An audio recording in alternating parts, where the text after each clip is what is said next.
J'ai 63 ans et mon médecin a dit que ces 3 somnifères rétrécissaient mon cerveau et je devais arrêter. Bonjour, je suis Isabelle Moreau et je veux commencer aujourd'hui en vous disant quelque chose qui a tout changé pour moi. Pendant 15 ans, chaque soir sans faute, je prenais du Benadryl, juste une capsule avant le lit. Ça semblait inoffensif, c'était en vente libre, des millions de gens l'utilisent, ma propre mère l'utilisait. Mais il y a 6 mois, mon médecin m'a montré une étude de scanner cérébral qui m'a fait trembler les mains, et elle m'a dit quelque chose que je ne m'attendais jamais à entendre. Elle a dit que la pilule de sommeil que j'avais prise chaque nuit était littéralement en train de rétrécir mon cerveau. Cette nuit, j'ai arrêté. Et je veux partager avec vous exactement ce que mon médecin m'a montré, parce que si vous prenez des somnifères, c'est peut-être la chose la plus importante que vous regardiez ce mois. Laissez-moi être claire dès le départ. Il y a 3 aides du sommeil commun que la recherche maintenant montre peut causer du vrai dommage cérébral chez les femmes comme nous. La première est la diphénhydramine, que vous connaissez comme Benadryl, ZzzQuil, Tylenol PM et une douzaine d'autres marques. La seconde est le zolpidem, communément prescrit comme Ambien. Et la troisième est les benzodiazépines, des médicaments comme Xanax, Ativan et Valium, qui des millions d'adultes plus âgés ont pris pour dormir pendant des décennies. Et voici ce qui s'est passé quand j'ai découvert. Je vais vous donner les 3 alternatives plus sûres maintenant pour que vous les sachiez avant nous plongeons dans la science. Numéro 1 est le glycinate de magnésium, 400 mg pris avant le lit, coûtant environ 1500 par nuit. Numéro 2 est le jus de cerise acide, juste 8 onces avant le coucher, qui contient de la mélatonine naturelle et coûte moins d'1 €. Et numéro 3, si vos problèmes de sommeil sont graves, c'est quelque chose appelé CBTI, thérapie comportementale cognitive pour l'insomnie, qui fonctionne réellement mieux que toute pilule à long terme. Mais avant que nous nous immergions en comment utiliser ceci en sécurité, j'ai besoin que vous compreniez ce que ces 3 pilules communs font réellement à votre cerveau pendant que vous dormez, parce que la science est choquante. Laissez-moi commencer avec Benadryl, parce que c'était ma pilule. La diphénhydramine fonctionne en bloquant quelque chose appelé acétylcholine dans votre cerveau. L'acétylcholine n'est pas un chimique mineur, c'est l'un des neurotransmetteurs les plus importants que votre cerveau a. C'est responsable de la formation de mémoire. C'est responsable de l'apprentissage, c'est responsable de l'attention et de la mise au point. Quand vous prenez de la diphénhydramine chaque nuit, vous mettez essentiellement un barrage sur la rivière d'acétylcholine que votre cerveau dépend. En 2015, les chercheurs de l'Université de Washington ont publié une étude dans le JAMA Internal Medicine. Ils ont suivi 3434 adultes plus âgés pendant 7 ans. Ce qu'ils ont trouvé était que les gens qui ont régulièrement utilisé des médicaments anticholinergiques comme Benadryl avaient un risque 54% plus élevé de développer une démence comparé aux gens qui ne les ont pas utilisés. 54%. Ce n'est pas un petit nombre, c'est la différence entre le vieillissement normal et une maladie qui détruit qui vous êtes. Mais il y a plus. En utilisant les scans IRM, les chercheurs ont réellement documenté que les utilisateurs réguliers de diphénhydramine montrent un rétrécissement mesurable de l'hippocampe, qui est la part de votre cerveau qui crée de nouvelles mémoires. Quand mon médecin m'a montré cette étude, elle m'a montré une image réelle d'un cerveau qui avait été en train de rétrécir à partir d'utilisation de Benadryl. Et elle m'a montré un cerveau normal à côté de lui, et vous pouviez voir la différence. J'ai réalisé que je m'avais dosé mon propre dommage cérébral chaque nuit pendant 15 ans. Maintenant, parlons du zolpidem, qui est Ambien. C'est un médicament prescrit, et c'est prescrit à des millions d'Américains plus âgés chaque année. Mais le zolpidem fonctionne très différemment de Benadryl, et dans certains sens, ce qu'il faut est encore plus insidieux. Le zolpidem ne bloque pas l'acétylcholine. À la place, il agit comme ce qui s'appelle un sédatif hypnotique. Ça sonne médical et sûr, mais ce qu'il faut réellement est de supprimer les stades de sommeil profond de votre cerveau. Voici ce que vous devez comprendre sur comment le sommeil fonctionne réellement. Votre sommeil a 4 stades distincts, plus le sommeil REM. Les stades 1 et 2 sont le sommeil léger. Vous pouvez facilement être réveillé. Mais les stades 3 et 4, ce sont le sommeil profond. C'est où la vraie magie se produit. Pendant les stades 3 et 4, votre cerveau fonctionne quelque chose de remarquable appelé le processus du système glymphatique. C'est votre système de nettoyage du cerveau. Pendant le sommeil profond, les cellules du cerveau rétrécissent réellement et cela crée de petits sentiers entre eux. Et par ces sentiers, le fluide cérébrospinal coule, lavant l'accumulation de déchets métaboliques et les protéines toxiques qui se sont accumulées pendant la journée. Choses comme les protéines bêta-amyloïdes et tau, qui sont les mêmes protéines toxiques qui causent la maladie d'Alzheimer. Quand vous prenez du zolpidem, vous ne vous endormez. Vous vous sentez comme vous avez dormi. Mais ce que le zolpidem fonctionne réellement est de supprimer ces stades 3 et 4. Il empêche votre cerveau de faire ce processus de nettoyage critique. Vous passez du temps inconscient, mais vous ne dormez pas réellement le genre de sommeil dont votre cerveau a besoin. Vous vous réveillez groggy. Vous tituberez à la salle de bain. Et la recherche montre que les gens sur le zolpidem ont 4 fois le risque de chuter, qui pour les femmes de plus de 60 peut signifier des hanches cassées et le début d'un sérieux déclin. Il y a quelque chose d'autre à propos du zolpidem que je dois vous dire. L'étude après l'étude montre que les gens qui le prennent ont une déficience cognitive significative du jour suivant. Ils sont plus lents, ils sont plus brumeux, ils ont un temps de réaction pire. Et beaucoup de femmes plus âgées ne réalisent même pas que ça se produit. Elles pensent qu'elles vieillissent juste. Elles ne relient pas les points que la pilule qu'elles ont prise la nuit dernière affecte encore leur cerveau ce matin. J'ai une amie proche nommée Margaret, 61, qui était sur le zolpidem pendant 3 ans. Elle m'a dit après qu'elle a arrêté qu'elle avait oublié ce que c'était de penser clairement. Elle pensait que la brume était juste une part de vieillissement. Mais dans 2 semaines d'arrêt du zolpidem, son esprit s'est dégagé. C'est quand elle a réalisé combien le médicament l'affectait vraiment. Maintenant, la 3e pilule, les benzodiazépines, c'est où les choses deviennent vraiment sérieuses. Xanax, Ativan, Valium, ce sont des médicaments addictifs physiquement. Elles fonctionnent en améliorant quelque chose appelé GABA, qui est un neurotransmetteur inhibiteur. GABA ralentit tout. C'est le pédale de frein de votre système nerveux. Quand vous prenez régulièrement les benzodiazépines, votre cerveau s'adapte. Il commence à produire moins de GABA naturellement. Vous devrez dépendre. Et si vous arrêtez soudainement de prendre le médicament, votre système nerveux rebondit. Vous pouvez avoir une anxiété grave, les convulsions, même les symptômes de retrait qui menacent la vie. Mais au-delà du sujet de l'addiction, les benzodiazépines portent l'un des avertissements les plus clairs dans toute la littérature médicale sur le risque de démence. Une étude majeure publiée dans le British Medical Journal a suivi des milliers d'adultes plus âgés pendant 10 ans. Les résultats étaient starks. Les gens qui ont utilisé les benzodiazépines à long terme avaient un risque 51% plus élevé de développer la maladie d'Alzheimer comparé aux gens qui ne les ont jamais utilisés. 51%.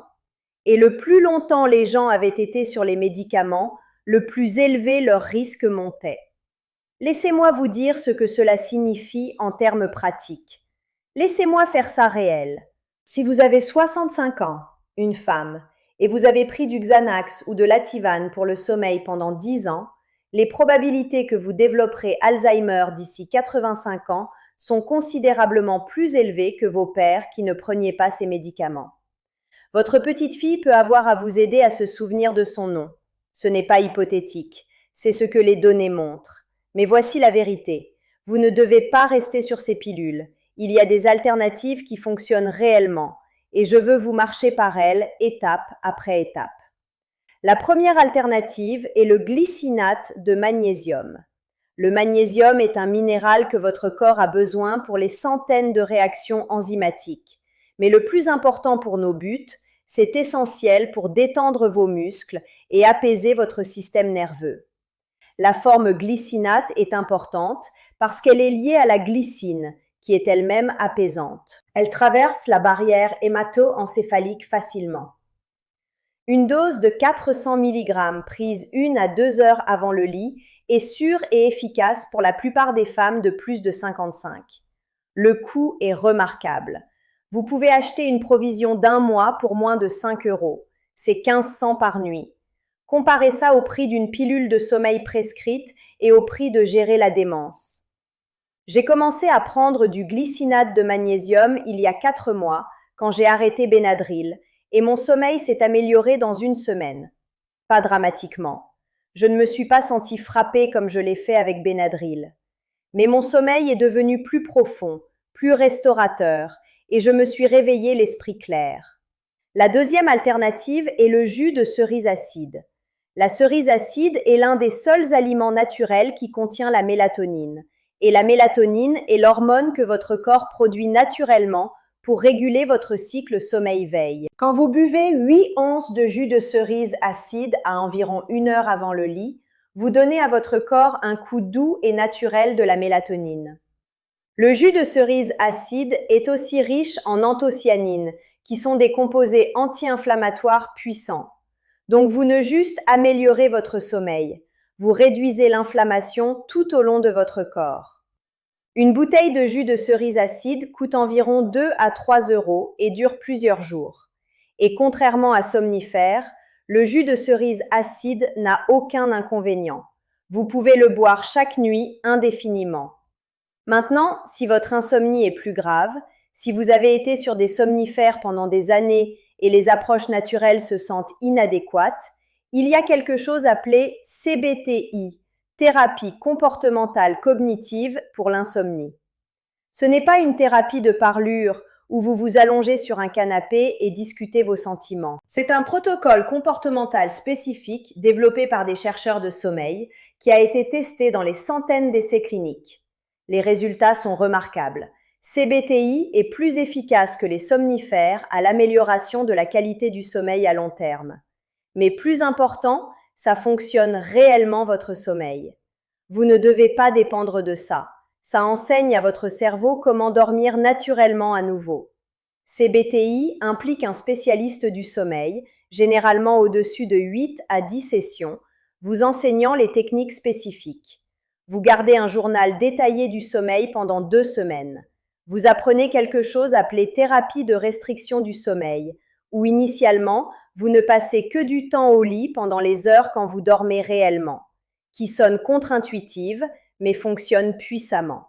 Vous apprenez à propos de contrôle de stimulus, ce qui signifie que votre lit devient une indication du sommeil seulement, pas pour s'inquiéter ou regarder la télévision. Vous apprenez des techniques cognitives pour gérer les pensées qui courent, et vous apprenez à propos de pratiques d'hygiène du sommeil. Le programme entier prend 2 à 3 mois. La plupart des plans d'assurance la couvrent. Et quand vous êtes fini, vous avez un système de sommeil qui fonctionne à nouveau. Mais laissez-moi obtenir plus spécifique à propos de l'hygiène du sommeil, parce que c'est critique et la plupart des gens le font mal. Votre chambre doit être cool. 18 degrés Celsius est le nombre magique. Votre température du corps baisse naturellement quand vous dormez, et une chambre cool facilite ça.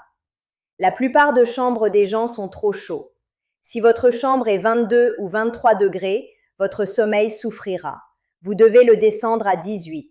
Utilisez la climatisation ou ouvrez les fenêtres. Deuxièmement, aucun écran 1 heure avant le lit.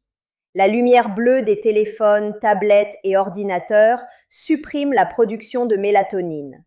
Quand vous êtes en train de faire défiler par votre téléphone 1 heure avant le lit, vous activement empêchez votre corps de faire de la mélatonine. C'est comme vous battez contre votre propre biologie de sommeil. Arrêtez les écrans au moins 1 heure avant le lit. C'est non négocié. Troisièmement, gardez 1 heure de réveil constant. Cela pourrait sembler contre-intuitif. Vous pourriez penser que dormir dans les fins de semaine vous aide à rattraper. Ce n'est pas le cas. Votre corps prospère sur la cohérence. Si vous vous réveillez à 6h30 le matin les jours de semaine, réveillez à 6h30 le matin les fins de semaine aussi. Cela régule votre rythme circadien. Votre qualité du sommeil s'améliorera dramatiquement. Laissez-moi maintenant parler de quoi faire si vous êtes déjà sur l'une de ces pilules et vous voulez arrêter. C'est critique. Vous ne pouvez pas juste arrêter les benzodiazépines froidement. Votre corps y s'est adapté. Si vous soudainement arrêtez, vous pouvez expérimenter un retrait grave, incluant des convulsions qui peuvent menacer la vie. Si vous êtes sur les benzodiazépines, vous devez vous réduire progressivement sous la supervision médicale. Travaillez avec votre médecin. La réduction pourrait prendre des semaines ou même des mois. Vous réduirez votre dose graduellement, généralement d'environ 5 à 10% tous les quelques semaines. Votre médecin vous surveillera. Ce n'est pas quelque chose à faire vous-même. Si vous êtes sur Ambien ou d'autres aides de sommeil prescrites, la discontinuation est moins risquée, mais a toujours besoin de l'implication de votre médecin. Votre médecin peut vous aider à transitionner au magnésium et à la cerise acide, tandis que vous réduisez graduellement votre dose prescrite. Avec Benadryl, qui est en vente libre, vous pouvez généralement arrêter plus rapidement. Beaucoup de gens peuvent arrêter de le prendre et simplement commencer le magnésium et la cerise acide la même nuit. Mais voici quelque chose d'important. Les premières nuits après que vous arrêtiez, votre sommeil pourrait temporairement s'aggraver. C'est appelé l'insomnie de rebondissement. C'est votre chimie du cerveau se normalise. Ça se sent mal, mais c'est réellement un signe que votre cerveau guérit. Ne paniquez, ne retournez pas aux pilules. L'insomnie de rebondissement dure généralement 3 à 7 nuits et ensuite votre sommeil s'améliore à quelque chose mieux que vous aviez pendant que vous étiez sur les pilules. Quand j'ai arrêté Benadryl, j'avais exactement cette expérience. Cette première nuit, je restais éveillée de 2 à 4 du matin. J'étais frustrée. Je voulais reprendre la pilule. Mais j'avais vu ces scans du cerveau. J'avais lu cette étude à propos de l'hippocampe qui rétrécit. J'ai pensé à mon futur. J'ai pensé à mes petits-enfants. Et je suis restée hors de la pilule. La nuit 2 était la même. La nuit 3, un peu mieux. D'ici la nuit 7, je dormais plus profondément que je l'avais pendant 15 ans. Mon esprit est plus clair maintenant. Ma mémoire est plus aiguë. Je remarque des choses que je manquais avant. Et je ne dommage plus mon cerveau. Maintenant, je veux faire un zoom arrière et vous dire pourquoi ça compte au-delà de juste vous comme un individu. Notre culture a un énorme problème avec les somnifères. En 2023, les Américains ont rempli plus de 63 millions de prescriptions pour des médicaments sédatifs hypnotiques. Ça ne compte pas le diphénhydramine en vente libre dans toutes ses formes. Des millions de femmes plus âgées prennent ces pilules chaque nuit, sans conscience du risque de démence. Les compagnies pharmaceutiques connaissent ces risques. La recherche est dans des journaux révisés par des pairs. Mais les somnifères sont profitables, le marketing est cher. Et il y a moins d'argent dans la vente de magnésium et recommander l'hygiène du sommeil que dans la vente d'Ambien. Donc le message ne vous atteint pas, la culture ne change pas. Mais vous, maintenant, regardant cette vidéo, vous pouvez être différent. Vous pouvez faire un choix basé sur l'évidence. Voici ce que je veux que vous fassiez. Si vous êtes sur Benadryl, Tylenol PM, ZzzQuil ou tout autre produit diphénhydramine, parlez à votre médecin à propos d'arrêter. Apportez l'étude JAMA. Demandez à votre médecin à propos du glycinate de magnésium et du jus de cerise acide.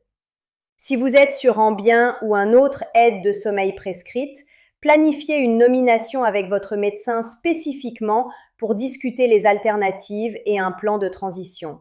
Ne le prenez juste pas. Si vous êtes sur les benzodiazépines, s'il vous plaît, parlez à votre médecin à propos de vous réduire progressivement. N'arrêtez pas soudainement. Mais commencez une conversation à propos de vous en sortir. Et si vous n'êtes pas sur aucun somnifère, mais vous affrontez un problème de sommeil, avant vous demandez à votre médecin une prescription, essayez les approches non médicamenteuses en premier. Essayez le magnésium. Essayez le jus de cerise acide. Définissez votre chambre à 18 degrés. Arrêtez les écrans 1 heure avant le lit. Gardez 1 heure de réveil constant. Donnez-le 2 semaines. Vous pourriez être surpris. Il y a une chose de plus que je veux vous dire. J'ai presque pas fait cette vidéo. J'y ai pensé pour des mois. Ce sont des sujets médicaux sérieux. Je voulais m'assurer que je l'obtenais droit. Mais j'ai continué à penser à toutes les femmes comme moi, dépendant sur les somnifères chaque soir, pas sachant que leur cerveau changeait, pas sachant qu'elles augmentaient lentement leur risque de démence avec chaque capsule qu'elles avalaient. Et j'ai pensé, je dois dire quelque chose, je dois leur le dire. Donc je l'ai fait. Et maintenant, je vous le dis. La semaine prochaine, nous allons parler de quelque chose d'également sérieux et également négligé. Nous allons discuter 3 signes d'avertissement d'un accident vasculaire cérébral qui attend que la plupart des femmes de plus de 55 complètement manquent. Ce sont les symptômes que les médecins voient tout le temps, mais les femmes les rejettent comme du stress ou l'âge. J'ai presque manqué ces signes moi-même. Si je l'avais, je ne serais pas ici maintenant. Assurez-vous, vous vous abonnez pour que vous ne manquiez pas cette vidéo. Et si cette vidéo était utile, si cela change comment vous pensez aux somnifères, s'il vous plaît, la partagez. Partagez-la avec vos amis. Partagez-la avec des femmes que vous aimez qui affrontaient un problème de sommeil. Elles ont besoin de savoir. Merci d'être ici. À bientôt la semaine prochaine.